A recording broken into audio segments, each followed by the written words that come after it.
Bucha is just to the northwest of Kyiv, and you've probably heard that name because it got real famous in Kyiv and in Ukraine after it was retaken by Ukrainian forces back in March of this year. The Russians actually only held Bucha for a little over a month, between the 27th of February and the 31st of March. But in that time, they really wrecked this area. As a matter of fact, I can still smell that sort of burnt tang in the air from some of the destruction in this area. We've just been touring some of it, and there are whole housing developments, whole neighborhoods that have been burned out and wrecked. This church has got some bullet holes in it, not too bad. Wasn't too badly destroyed, but there was something else that makes this church sort of a landmark now, and that's this field over here behind it.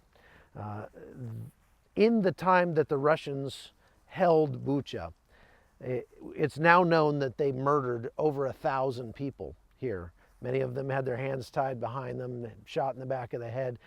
In some of these apartment buildings, they actually found entire apartments that were full of young ladies who had been raped and murdered and all thrown in a pile in one apartment. Some of them as young as 4 years old, if you can imagine. It's horrific. This was one of the mass graves that they uncovered. It's now been recovered, but they took 40 bodies out of here, they say, and they found mass graves like this all over Bucha. This little memorial is all that's left of the mass grave here, but the real question is, how many more of these mass graves exist all over Ukraine? I read an article yesterday about in Kherson, the Russians are starting to think that they may not be able to hold on to that city, and they may lose it here shortly. And so they've brought in mobile crematorium trucks, and they're using those to burn the bodies rather than bury them like they did here, so that it'll make it harder for them, for the war crimes tribunals to prove the number of people who were murdered. We really will probably never know the number of people who died. There were some satellite photos that came out of Mariupol during the siege there that showed at least 9,000 bodies stacked up in a mass grave. But again, the Russians may have learned from that mistake and may not repeat it. We're doing this documentary on some of the atrocities that have taken place during this conflict. And, you know, it really kind of burns me when I see people online who try to make the excuse that, well, everybody knows Ukraine is a corrupt country. Saw somebody today that said Ukraine is the most corrupt country in all of Europe or Eastern Europe. I don't think that's the case. If you were to compare Ukraine to Belarus, for example, Belarus would be far more corrupt than Ukraine.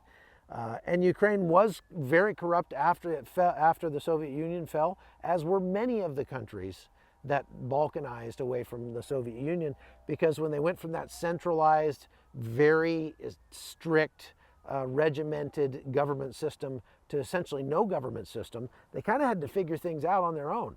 And it was like the wild, wild west. And so it was like, you know, if you're not cheating, you're not trying. If you get caught, you're not trying hard enough. That was kind of the mindset. But that has slowly been changing. And as a matter of fact, Vladimir Zelensky was elected to help get rid of some of the corruption here in Ukraine. Does that mean that there is no corruption? Of course not. Anybody remember the 2020 election in the United States? You know, if corruption was an excuse for your neighbor to start bombing you indiscriminately, then Canada would have been bombing the United States a long time ago. But it's not.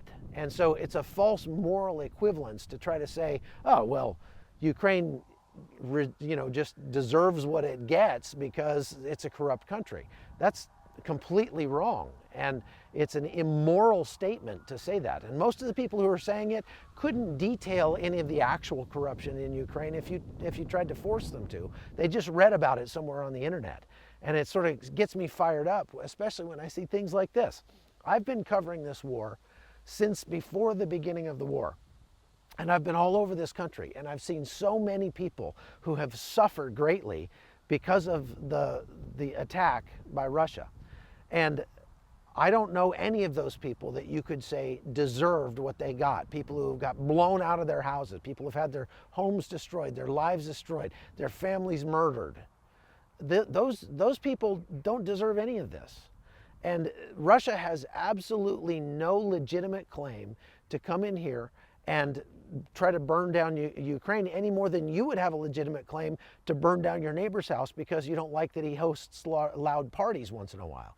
That's what we're talking about here. It's the moral equivalence that people on the internet are trying to give to Russia and say that Russia had some good reason for doing what they did that really gets to me. I'm here to report what's going on the ground and to tell people, what's actually happening. And it's frustrating to see people who really don't know their butt from a hole in the ground when it comes to what's happening over here with the politics, trying to somehow justify what Russia's done. Okay, rant off. Thanks for watching the Hot Zone. I'm Chuck Holton.